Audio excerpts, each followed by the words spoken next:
thinking of studying architecture next year, whether it's like a degree apprenticeship or uni. I still haven't decided. Okay, cool. But yeah. Cool. Anyone else want to go? I'll go next. So my full name is Anya Bucci, but I prefer to go by Bucci. Cool. And I want to do architecture next year, and I also do maths, physics, art A level, and I'm based within the Croydon Bromley area. Yeah. Yeah, cool. Anyone else? If not, it's okay. I mean, my name's Iffy. Okay, Sorry. I'm sorry. No, you go. It's okay. Okay, so my name's Hillary. I just finished my A-levels. That was math, physics, and computer science. Mm-hmm. And I think I'm doing a gap year. No, I know I'm doing a gap year. And then I'm going to apply to degree apprenticeships. But if I don't land any apprenticeships, I'm going to go to uni. Okay. So, cool. and I'm based in London, North London. Cool. And Catherine? I'm currently studying chemistry, maths, and like product design, and I'm based around like East London. Okay. And, yeah. Yeah, my name's Iffy, as I said before, and I study art, maths, and physics, A-level. And yeah, I want to study architecture too. So we're going to get started with the questions and stuff now. Okay. So you guys, what sparked your interest in I do architecture? have a quick question. Oh, yeah. Sorry, I didn't mean to interrupt again. It's okay. I just have a quick question. Is everyone in like year 12? Is everyone just going into year 13? Yeah. I am. I am. So I'm the oldest one here. Yeah, I mean, there's someone that's going to join a bit later on that's going into year 12. So she's a year 11 going into year 12. She just kind of wants the insight. So I think it's going to be different ages, you know. So, yeah. So guys, what sparked your interest in architecture? I don't mind going first. Anyone can go first. It's honestly fine. It's just about building confidence and wanting to speak, you know. So, yeah. Mm-hmm. You can go first. Okay, cool. So this is gonna sound a bit childish, a bit silly, but my interest in architecture sparked through Roblox. I don't know if any of you guys have played it before. Yeah. Yeah, but there was a game called Bloxburg where you like build houses and stuff, and I'm telling you, That was when like my favourite game ever. yeah, honestly, when you I used to build these houses, I was like, there's got to be something I can do in the future that is based on building and creativity. And I researched, I talked to my mom about it, and she was like, have you ever thought of going into architecture? And I was like, that sounds interesting. So, you know, I continued to play these games, and when I got to around year 10, I used to do like art, obviously art GCSE, and a lot of the work we were doing was like buildings. I was like, this is really something I enjoy. So I think by year 11, I was like, okay, I want to study architecture after, you know, the Roblox Foundation and doing it in art. So yeah, that's probably why. Anyone else? I can go next. I've always also really been into Bloxburg, Minecraft, like all those games, building houses. But also maths is something that I've always really been interested in. But I also know that like accountancy and stuff like that just isn't for me. Yeah. So I feel like architecture is that like perfect in like the middle between the math side and the artsy side. And I also think there's loads of different paths within architecture, like project management, landscape designers, and a bunch of different stuff. So I feel like architecture just opens up a lot of doors. And yeah, I think I just see myself studying that for the next couple of years. Yeah, cool. That's interesting. Who wants to go next?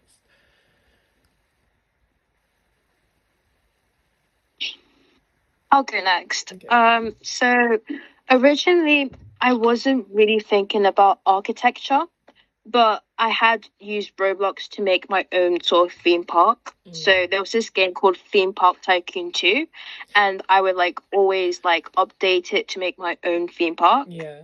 But the start of this year, I originally wanted to do engineering because I was like, okay, that's like sort of a balance between maths, physics. But then I realized I'm not like good with mechanics, and I feel like architecture would be a better suit for me. Yeah. So I I read this book about Francis Curé's work, and I really liked some of the projects he made, and I guess that sort of sparked my interest in it. Yeah, that's really cool. So would you say through reading and things like that, you kind of got more knowledge on architecture and thought, okay, this is more something I want to do? Yeah, I would say that. Yeah. That's really interesting. That's cool.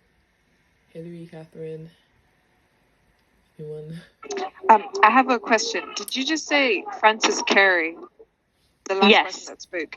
Oh my god, that's literally my favorite architect in the whole world. Yeah, I love his work. Me too. I think he's the best. I think so. Okay, sorry. No, go. I think one of the favorite works that he's done that I really liked was the building he made. I don't know what country it was, but it was based around Obama's grandmother. Like, that was one of the works he did to provide education and like a place where children could like interact with others and get education from it. Yeah, I think that's my favorite one as well. It's called Gando Primary School. And he made it out of clay, which is insane, I think. But, that's really cool. Yeah. Catherine, do you want to go, or should we move on to the next question? Well, when I was little, me and my mum used to like watch shows, and we came across this one that was like these like twin brothers that used to like transform like people's homes into like a different place. Wait, I think I've heard and it's not really leaning into architecture; it's more based on like interior design. But I used to find it like really cool. Okay, that's really cool. So would you say you're more like interested in interior design or like just general architecture? I think just like in general. Okay, that's cool. Yeah, that was like me as well, to be honest. Okay, question 2. Oh wait, question 2.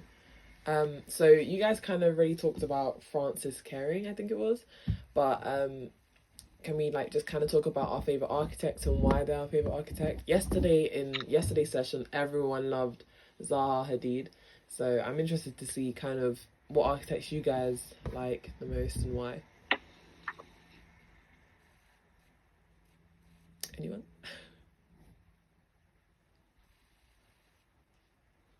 I don't mind going first. It's okay.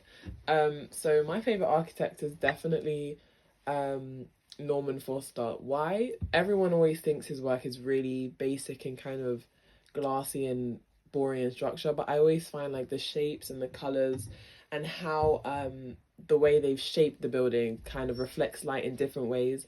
And specifically, one of my favorite buildings of his is the Gherkin, and I feel like the light and the coloring makes the whole city kind of get a bit of a reflection, and it kind of like makes the building have an impact in the surrounding area, which I think is really cool. And I always feel like buildings that impact the areas that they're in are like significantly special. So yeah. Bucci, who's your favorite architect and why? I wouldn't say, I already mentioned Francis Curie, but I wouldn't say I have a favorite architect, but it's more of a sort of architectural style and movement, which I don't know if you've heard of it, but there's this movement called the Bauhaus movement. Oh, really? That happened in Germany. Yeah. Oh my gosh. I quite like the meaning behind it, you know, and how it sort of went against sort of the conventional standards they had at the time, and how futuristic it was as well, the movement. Yeah. So I feel like Bauhaus kind of has those elements of like brutalism as well, like slightly. There's like those concrete, you know, structures and stuff that's kind of interesting as well. So does anyone else want to talk about their favorite architect? You don't have to, but I feel like it's kind of good to, you know. I wouldn't say I'm exactly my favourite architect. Again, it's more like a style. I really like postmodernism and that kind of style because it's very unconventional. It's very new. Yeah. It's very it impacts people in a different way because I feel like people were so used to this modernism, this symmetry, this everyday look that they were used to. Yeah. But the postmodernism modernism, it was still functional, but it wasn't as simplistic as modernism, and it rebelled against it, which I think is like the meaning behind it. Because I also think that architecture, like people experience it every day, and I think it can impact like a person as a whole, like their experience of the day, their mood. I definitely agree with that. Yeah, I definitely agree. That's very true. Hilary or Catherine, do you want to talk about your favorite architect or? Yeah, so I already mentioned Francis, but the reason is just him as an architect. I think he's a genius, because he is, and he's really creative, and he takes his inspiration from nature, and he's the type of architect I would want to be, because he always has his community in mind. And I think sometimes people forget that. Some architects might focus more on maybe functionality and aesthetics and all of that, but he always has his community in mind. And even outside of architecture, he'll make sure that the whatever he's working on is feeding the community. So, like with the primary school I mentioned, he made sure that the people that were employed were everyone, like the labor was sourced from the community. He didn't bring anyone else in, and he used really basic, like we're talking clay here. Like, this is the most basic material you could think of, but he did something so impressive that he did it in Africa, and they're literally teaching and talking about it in all over the world. Yeah. And yeah, so his community is just really behind him, and I love that, because I don't want to get too deep into him, but I do know that his family, his community just saw something in him, and they all raised money and funded for him to go study in Germany. Yeah. Imagine just randoms in the community just giving your parents money just so you can go be an architect in a foreign country. I think that's really cool. So would you say you want to become like an architect that's more focused on community and like helping people, like kind of residentially? 1,000%. But I also just want that like undeniable talent that I see in him, if that's not too vain to say. Yeah. But yeah. No, that's really interesting. I have to research this guy after, because I've never heard of him before. So oh, you need to. Definitely going to take a look. Actually, there is a book that you could possibly buy about him. I would definitely recommend looking into that book. I'll give you like a photo of it later if I can. Cool. Yeah. Okay. Thank you. I would like the book as well. Yeah. But if you're looking for something more short form, I think he has a TED Talk on YouTube that's very quick. So there's a TED Talk if you want that as well. Okay. Catherine, who's your favorite architect and why?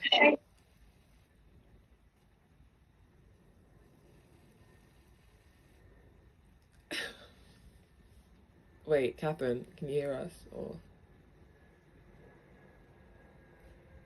she might be having problems with her microphone. Yeah, that's okay. It's okay. We're gonna move on. And if she comes back, maybe we can go back. So on to question 2. Now this one's an interesting one, because yesterday a lot of people had really interesting opinions. So I'm really excited to see what you guys think. But should AI be used to generate designs and architectural ideas? Absolutely not. Okay. Just no. Never. Like, I don't want that. I feel like AI takes away the creativity and sort of the thinking behind it. Like, if we used AI, I feel like all buildings would like look the same, and AI, they don't really know how humans interact usually, because they're robots, so they wouldn't really know how to make it like in a way that humans can easily like sort of interact with it, if that makes sense. Sorry if it doesn't. It's okay, no, it did. I also feel like AI takes away all the iterative process. Like, architecture is built on iteration. So the whole idea of you just being able to type in, oh, I want a yellow greenhouse, and have something kind of shoot out from nowhere, just takes away all the creativity, in my opinion. And it just makes it kind of plain. And I feel like if everyone can do that, nothing will be unique, nothing will be thought out, nothing will be like made human, and rather just like robotic and like, materialistic. And I feel like that's kind of bad. What else? What does anyone else? I think that AI also makes a lot of mistakes, and I think to just hand them like a structure, it's really unsafe. And if you want to say that maybe we'd have experts that would like review the AI's work, that's just redundant. Because why don't you have the experts do it themselves first and do it right? No, so, I agree, yeah. for sure. And I thought, go ahead. Sorry. Sorry, you can go. No, it's okay, you go. I also think that AI should not be used, because I feel like, first of all, if one person starts using it, everyone's going to start using it, and then just architecture, like, as a career would fall. But also, I think one of the main problems of, like, architecture for right now is that they focus on functionality and simplicity and just getting buildings built just for the sake of, like, so there's buildings for people to live. And I feel like that's one thing that needs to be improved. People need to, again, like we said, like community. I think that's extremely important, because people need to see how buildings impact other people. They need to be sustainable, not only environmentally, they need to be economically sustainable, socially sustainable. And I don't think that's something AI can do, because they don't know the human mind. Like, AI doesn't understand the human mind. And so I just don't think it would be very beneficial. And you talked about earlier the whole idea of kind of how AI could take over jobs, in fact, I guess. Do you think, like, AI, if we used it for architecture kind of like as the base, people's jobs would kind of like be redundant, like there would be no need for workers? I don't think that would completely like there will always be the need for architects, but I feel like the whole creativity aspect of architecture would be, because people would become architects with not creativity as their main purpose, because they could think, oh, I have AI to help me with that. But I think creativity should like be the base, because we have engineers. Like, I feel like architects, they really need to have that creative mind and purpose. Yeah, no, I agree for sure. I'm not sure if Catherine's back. Catherine, can you hear us? Okay, I think she might be having connection issues. Wait, Hillary. Yeah, sorry. Yeah. Before we just move on to the next question, the whole, outside of like architecture with the whole AI thing, I think I just have a problem with AI in general, because there's no laws against AI. Presently, there's no laws, so it's very I would say unstable and very volatile. There's nothing guiding it, and it's so bad for the environment as well, because AI, I don't know if you guys know this, but it's not like it's not just there in the cloud or in space. Like, it literally has data centers somewhere that are overheating, and it takes so much water to heat them up. It's really bad for the planet, and there's nobody doing anything, because everyone wants their chat GPT and everything. So I think AI in general they can leave chat GPT, but the rest of them can go. The rest of them can leave. Yeah, no, I agree. I feel like ChatGPT is really useful. And I was one of those who thought, no, we should just stick to what we know. Let's not go to robots. Let's not go to AI. But ChatGPT is so useful for revision, so I can't even complain anymore. Yeah. Okay, question 3. Okay, yeah. This one's kind of similar to what your favourite architect is, but when you walk by a building and like you stop and you look at something, what makes it beautiful to you? Like, what building features are like what stands out to you? When you walk past something, what would make you turn and think, oh my gosh, this building is so nice? I can start. I think personally, the first thing that makes you even notice the building is its uniqueness, its originality. So that's, first of all, very important.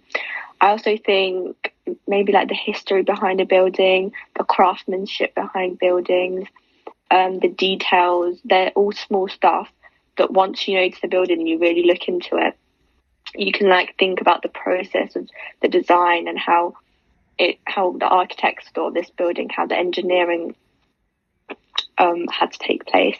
And so I think it's just, again, this like creativity that not everyone has, and this uniqueness comes from like loads of ideas and development.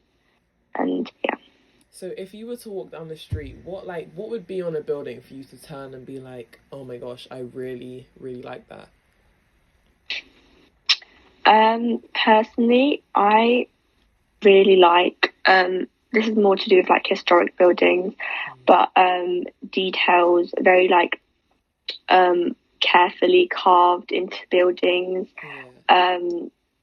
Sometimes it has to do with like the religious aspect or the social aspect, but all these unique details that tell a story, and it really makes you think about the people that live in this place, the people that are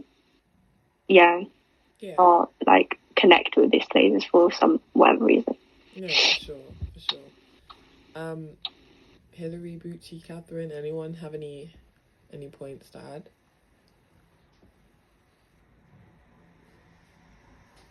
Okay. For me personally, I feel like what makes a building beautiful to me is like, again, attention to detail. How much work and effort went into a design, I feel like really shows. So these buildings, when we were talking about earlier, ones that are just like built to, store people, like homes, like provide homes for people, just built really high into the sky, really simple. I feel like that shows like it was more rushed and more for cost and more for people living in them. But buildings that have like intricacy, like Notre Dame, for example, even though it's like kind of burnt now, but the details and things, it shows how much effort went into designing, went into building. Even the engineers that thought and put things together, everything is kind of shown through the work. And I feel like for me, buildings that are like, this is a bit weird, but Gothic Victorian buildings for me are really unique, and I feel like there's not a lot of them now because we've been knocking them down or converting them into houses, or just completely forgetting about them. And I feel like it's really sad to see such really unique buildings like go to waste. But yeah, Bucci, what makes a building beautiful to you? I don't know if people can hear me, but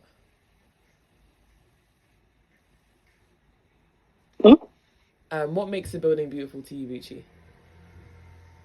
Kind of similar to what whoever spoke first said, but like the history behind it, and also for me, I think what it symbolizes too, and like if it's like something that's supposed to go against sort of the standards that you would expect for a building to be like. I also think maybe also about the weather conditions about that building as well. Like how they sort of adapt it to make it beautiful, but also suitable to stay in, like, for example, when it's like really hot. Yeah.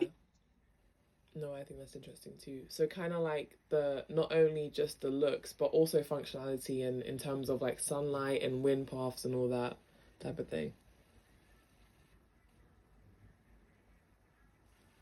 Okay, I think that's what she meant, I think. I don't know, Hilary, are you still here? Or is it kind of cutting out as well? I'm still here, but I just can't get back to like the Teams thingy screen. I don't know why it's giving me such a hard time. But okay, so what makes a building beautiful? For me, at first glance, I think the whole love at first sight thing would just be if it's interesting.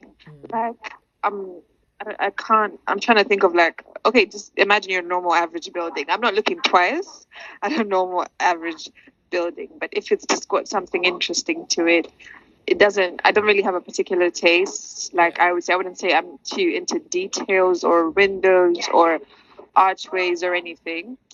If it's got some character, but then, so that would pique my interest. But then once I learn more about the person that made it and how they did it and why they did it and why they thought this was the right thing to do for this, like again going back to the whole Francis Carey primary school thing, so the clay, the whole him using clay thing ties back into the climate of the region that he was building for.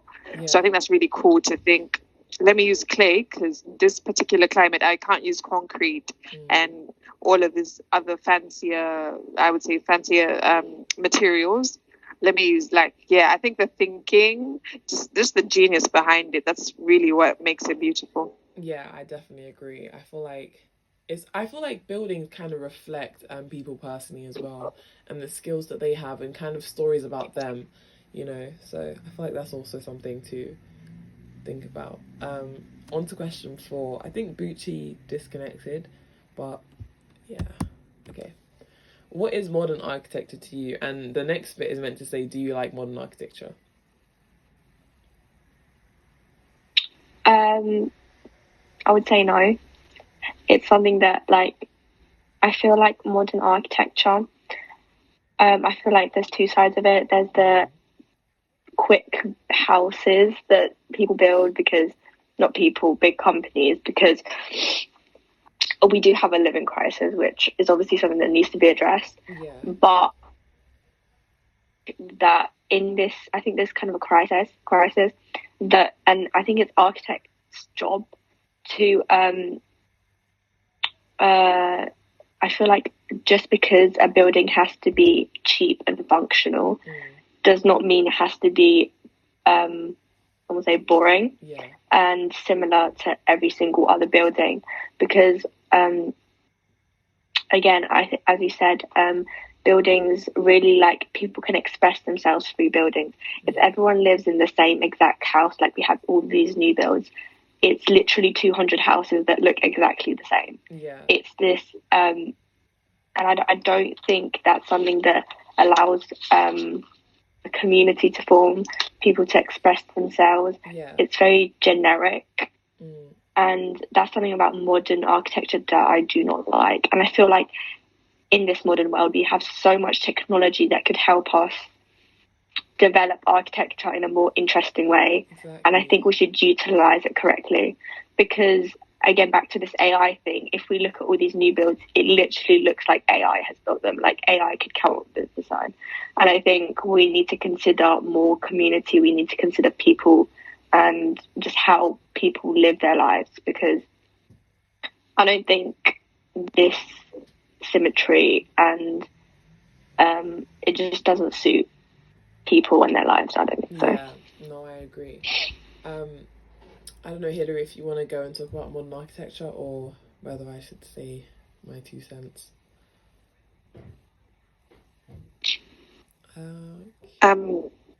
Sorry. No, it's okay. Let me look at the question.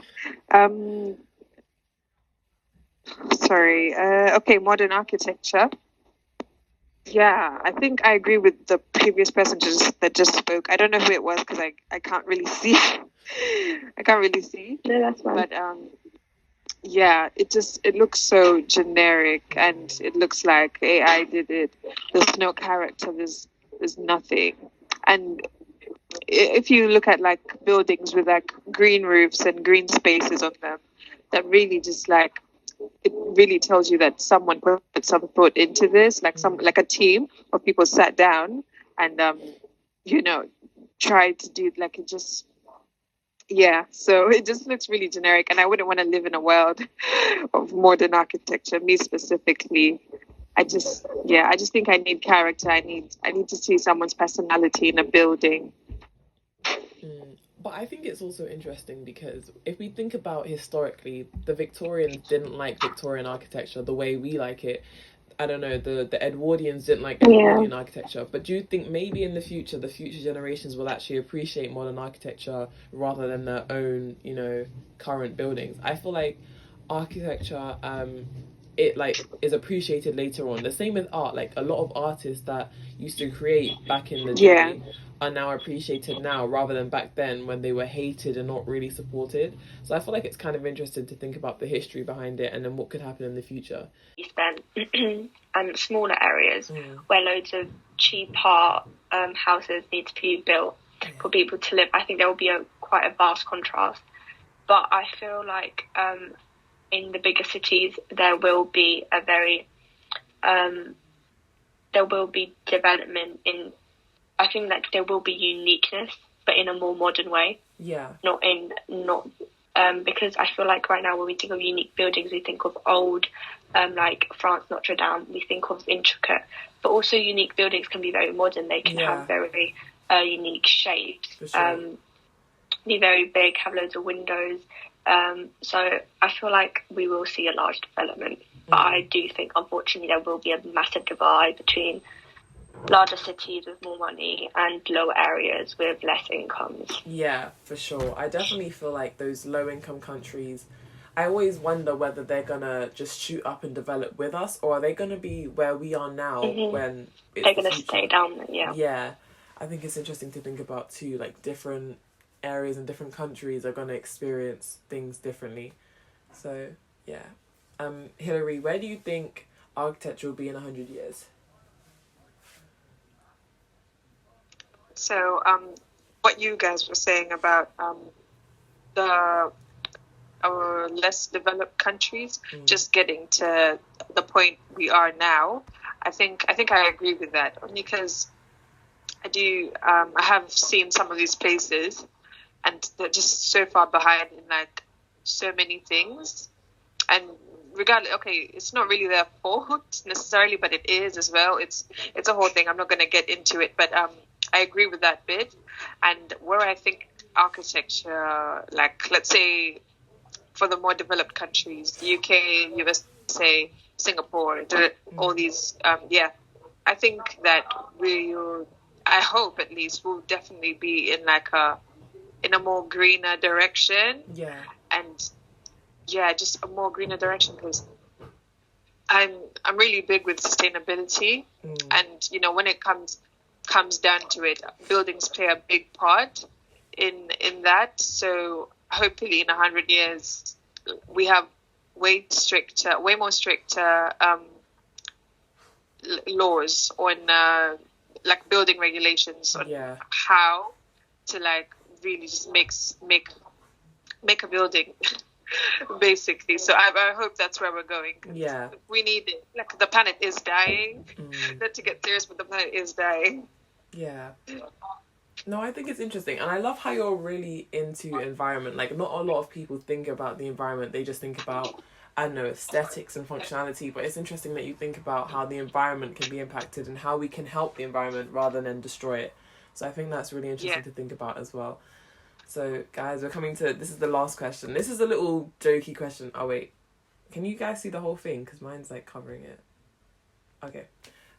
So, if you were to win the lottery, would you forget studying architecture, or does your passion surpass wealth? I'm interested to see what you guys think about this one. Personally, I think it would fuel me even more, just because architecture, as we know, it's a very, very long way to become an architect, 7-8 years. And I feel like with wealth, that would make the journey even more, like, even easier. Yeah, no, I agree. In the sorts of, you don't have to worry about money. Yeah. And I think this is something that allows to, like when we said, creativity allows you to express yourself. It is demanding, but at the same time, it's very rewarding. Yeah. So I would personally... No, for sure. I think I would carry on studying it. Yeah. So you kind of feel like the money would kind of maybe help you help other people more, or is it more of a thing of you getting to become an architect quicker? I think it's both. Yeah. Because it, like with money, it definitely would be more comfortable becoming an architect. Yeah. But also you can help other people. You can create projects. You can I think it would just be a more giving experience. Yeah, for sure. I definitely agree. Hilary, do you have anything to say? Yeah, so I agree 100%. It would just make everything so much easier. And you just have one less thing to worry about. Because money, everybody just tells you about at uni how much you're going to spend on like materials and everything. It's going to cost an arm and a leg, really. So yeah, definitely my passion surpasses the whole wealth thing, because Yeah. every day I have to fight my parents to let me do this course, and it's not even a joke. Yeah. Because obviously they want me to make a lot of money, but architects don't really get paid well. So there's so many factors as well. But like, if I had the money, I think it would just make the whole process just so much easier, so much better. Yeah. Yeah, I think it's so nice that you guys are like really, really passionate about it, to the point where even money isn't really more important than your like passion for architecture, because you come across a lot of people that say they're passionate about what they want to do or what they do, but if they win the lottery they just want to retire and go live in like the Bahamas. So I think it's interesting that you guys really have a passion for architecture, because I feel like that's needed. A lot of people get through the first 3 years of architecture and then don't really want to study it anymore, or just kind of branch into other things. But those who like go through to the end and do all of architecture, I think is really interesting as well. I'm gonna stop sharing and come back, because we have come to the end of the questions. How do I make it bigger? Okay. So yeah, that's kind of it. I think Hillary disconnected. That's okay. That's fine. So how did you find it? Like, be honest, what went well? What can I do better on? No, I actually think it was really, really interesting. Like, I didn't expect it to be this interesting. I really like hearing other people, like learning from other people, because some of these architects, I hadn't really heard of them.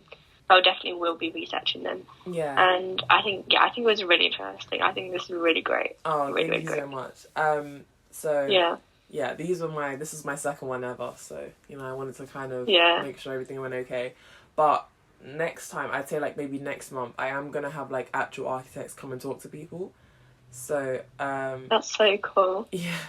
Is it only you organising this? Yeah, I just thought about this, because I thought like that's really impressive. When it comes to university, like interviews and things, I've always been the type of person, like, as you heard towards the end, I started to make mistakes in how I was talking and things. I started stuttering and just kind of talking rubbish. But I think gaining that confidence and being able to talk to people will be really useful when it comes to personal statement and interviews. So I kind of created this to make everyone confident in it, because I know how hard it is to get into architecture university. So yeah, it is, and it's something I'm really worried about, and I think this is a great opportunity for loads of aspiring architects. Yeah. So I'll let you know when the architects are going to be on. We're going to have actual architects and people that are in uni, so they can give kind of like bits of advice on what to put in portfolios and all those kind of things. So yeah, I'll let you know. Yeah, thank you so much for coming. Thank you so much. Yeah. Thank you so much. It's so great. Thank you. Thank you. Okay. Have a good day. Thank you. Bye. Have a nice day. Bye. Bye. Bye.